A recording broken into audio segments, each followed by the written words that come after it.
প্রিয় শিক্ষার্থী বন্ধুরা, তোমাদের জন্য আমি আজকে আলোচনা করব তারাশঙ্কর বন্দ্যোপাধ্যায় রচিত চন্দ্রনাথ গল্পটির প্রথম পর্বে ৮০টি এমসিকিউ টাইপ প্রশ্নোত্তর। যে সমস্ত বন্ধুরা 9-এ পড়াশোনা করছো তাদের জন্য তো 100% কমন আসবে, সেই সাথে যারা এসএলএসটি কিংবা মাদ্রাসা সার্ভিস কমিশন পরীক্ষা দেবে তাদের জন্য ভেরি ভেরি ইম্পর্ট্যান্ট এই ক্লাসটি। চলো 2টি পর্বে শেষ করব এই ক্লাস। তো প্রথম পর্বে রয়েছে ৮০টি প্রশ্নোত্তর। প্রথম প্রশ্ন, চন্দ্রনাথ রচনাংশটি কার লেখা? তারাশঙ্কর বন্দ্যোপাধ্যায়ের লেখা। চন্দ্রনাথ গল্পটি কোন গ্রন্থের অন্তর্গত? আগুন উপন্যাসের অন্তর্গত। নেক্সট, আগুন উপন্যাসের কোন দুটি পরিচ্ছেদের সম্পাদিত অংশ চন্দ্রনাথ? প্রথম ও দ্বিতীয় পরিচ্ছেদ।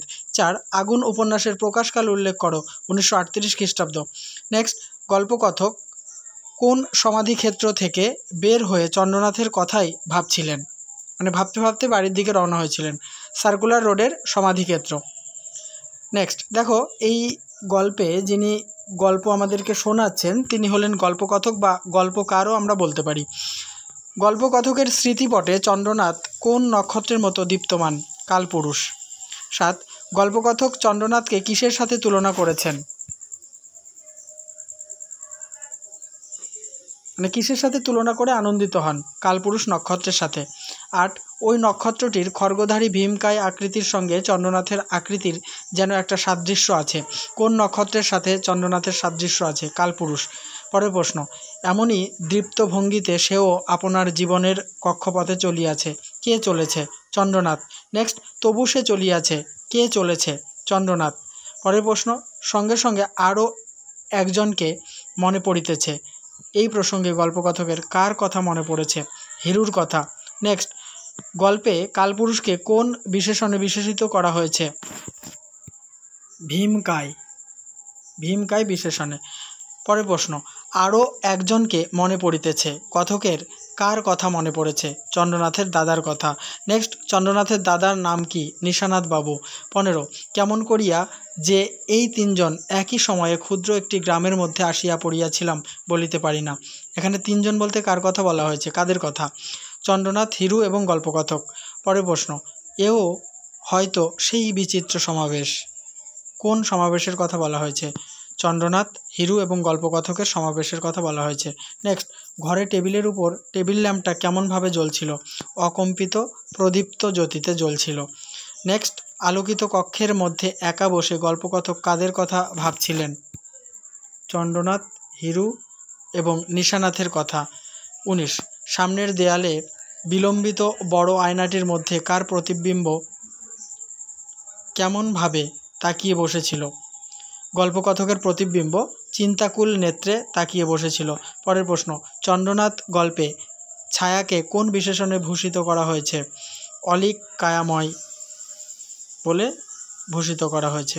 পরের প্রশ্ন, তাহারই দিকে আমাকে আকর্ষণ করিতেছে। কথককে কে আকর্ষণ করছিল? অলিক কায়াময় ছায়া। পরের প্রশ্ন, কে গল্পকথককে স্মৃতি স্মরণে বাধাদান করেছিল? অলিক কায়াময় ছায়া। নেক্সট, তাই অন্ধকারের মধ্যে তাহাকে খুঁজিতেছি। কথক কাকে অন্ধকারের মধ্যে খুঁজছেন? চন্দ্রনাথকে। 24 নম্বর প্রশ্নোত্তর, অন্ধকারের মধ্যে সুস্পষ্ট রূপ পরিগ্রহ করিয়া সম্মুখে দাঁড়াইল। কে দাঁড়ালো? কিশোর চন্দ্রনাথ। নেক্সট, চন্দ্রনাথের দেহটি কেমন? দীর্ঘ আকৃতির সবল সুস্থ দেহ। নেক্সট, অসাধারণ তাহার মুখাকৃতি। কার মুখের আকৃতির কথা বলা হয়েছে? চন্দ্রনাথের। পরের প্রশ্ন, চন্দ্রনাথের চেহারার কোন অঙ্গটি চোখে পড়ার মতো? নাক। চন্দ্রনাথের নাকটি কেমন? অদ্ভুত মোটা। নেক্সট, নাসিকা প্রান্ত স্ফীত হইয়া ওঠে। কখন চন্দ্রনাথের নাকটি ফুলে ওঠে? সামান্য চাঞ্চল্যেই নাকটি ফুলে ওঠে। 30, চন্দ্রনাথের চোখ দুটি কেমন? বড় বড়। চন্দ্রনাথের চোখ দুটি বড় বড়। চন্দ্রনাথের কপালটি কেমন? চওড়া। 32, চন্দ্রনাথের শরীরে ত্রিশূল চিহ্ন কোথায় অবস্থিত? কপালের মাঝখানের শিরায়। নেক্সট, কোন বয়সে চন্দ্রনাথের কপালের শিরায় ত্রিশূল চিহ্ন দেখা যায়? কিশোর বয়সে। নেক্সট, ললাটের ওই ত্রিশূল চিহ্ন মোটা হইয়া ফুলিয়া ওঠে কখন? সামান্য উত্তেজনায় রক্তচাপ বৃদ্ধি হলে। পরের প্রশ্ন, শীর্ণ দীর্ঘকায় শান্ত প্রকৃতির মানুষটি, এখানে কোন মানুষের কথা বলা হয়েছে? চন্দ্রনাথের স্কুলের হেডমাস্টার মশাইয়ের কথা বলা হয়েছে। নেক্সট, ওই যে বোর্ডিংয়ের চেয়ার এর ফটকের সম্মুখেই চেয়ার বেঞ্চের আসন পাতিয়া বসিয়া আছেন। কে বসে আছেন? হেডমাস্টার মশাই। নেক্সট, গল্পে কার হাতে হুকা ধরা আছে? হেডমাস্টার মশাইয়ের হাতে। পরের প্রশ্ন, নুরু তুমি একবার জেনে এসো তো চন্দ্রনাথ কি বলে? এখানে নুরু কে? নুরু হচ্ছে গল্পকথক। নেক্সট, নুরু তুমি একবার জেনে এসো তো চন্দ্রনাথ কি বলে কথাটি হেডমাস্টার কিভাবে বলেছিল বা বলেছিলেন? চিন্তাকুল বিমর্ষ চোখে। 40, কার আঘাতে সমস্ত স্কুলটা চঞ্চল ও বিক্ষুব্ধ হয়ে ওঠে? চন্দ্রনাথের আঘাতে।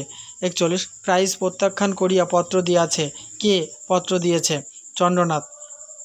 মানে চন্দ্রনাথ হেডমাস্টার মশাইকে কিন্তু পত্র দিয়েছিল প্রাইজ প্রত্যাখ্যান করে। নেক্সট, চন্দ্রনাথ কত নম্বর প্রাইজ প্রত্যাখ্যান করেছিল? Second prize.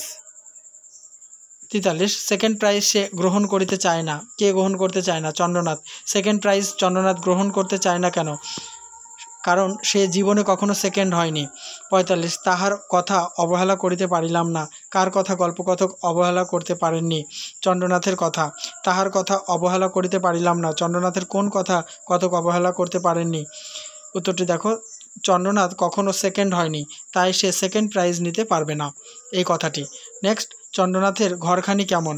দরিদ্র, জীর্ণ এবং স্বল্প আলো বিশিষ্ট। 48 নম্বর প্রশ্নোত্তর। স্বল্পালোকিত ঘরে বসে চন্দ্রনাথ কি করছিল? আপন মনে লিখে চলেছিল। 49, কোনো অভ্যর্থনা করিল না।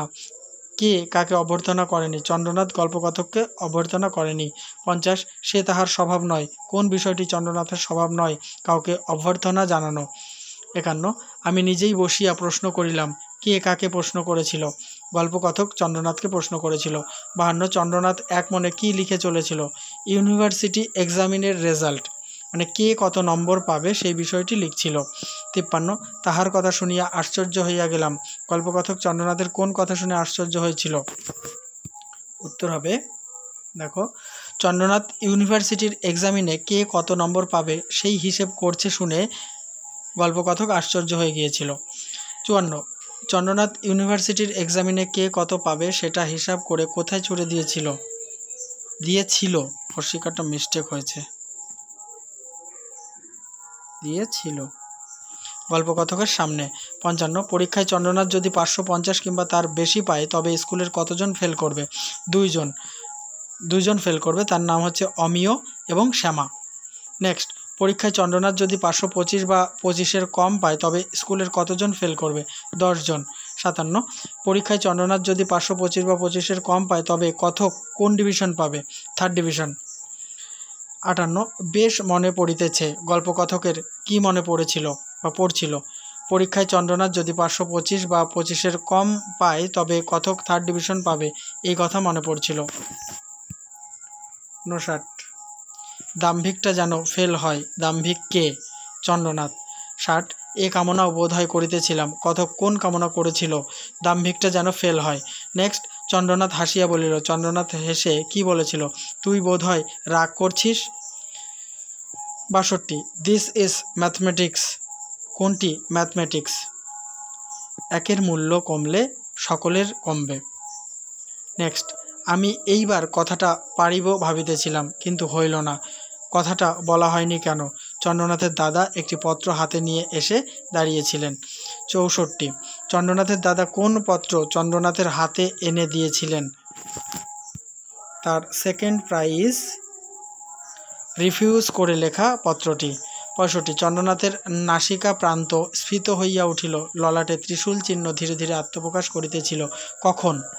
যখন চন্দ্রনাথের দাদা সেকেন্ড প্রাইজ রিফিউজ করে লেখা পত্রটি চন্দ্রনাথের হাতে দিয়েছিল। 66, সেকেন্ড প্রাইজ নেওয়া আমি বিনিথ মাই ডিগনিটি মনে করি। বক্তাকে? চন্দ্রনাথ। এই কথাটি চন্দ্রনাথ তার দাদার সামনে কিন্তু বলেছিল। 67, ডিগনিটি শব্দের অর্থ কী? মর্যাদা বা সম্মান। বিনিথ মাই ডিগনিটি কথাটির অর্থ কী বা এই কথাটির মানে কি? আমার সম্মানের পরিপন্থী। 69, চন্দ্রনাথের দাদা ক্ষোভে যেন কাঁপিতেছিলেন, এর কারণ কি? ক্ষোভের কারণ কি?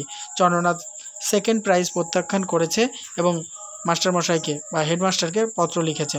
70, তোমার অক্ষমতার অপরাধ। কোন বিষয়টি চন্দ্রনাথের অক্ষমতার অপরাধ? সেকেন্ড হওয়া।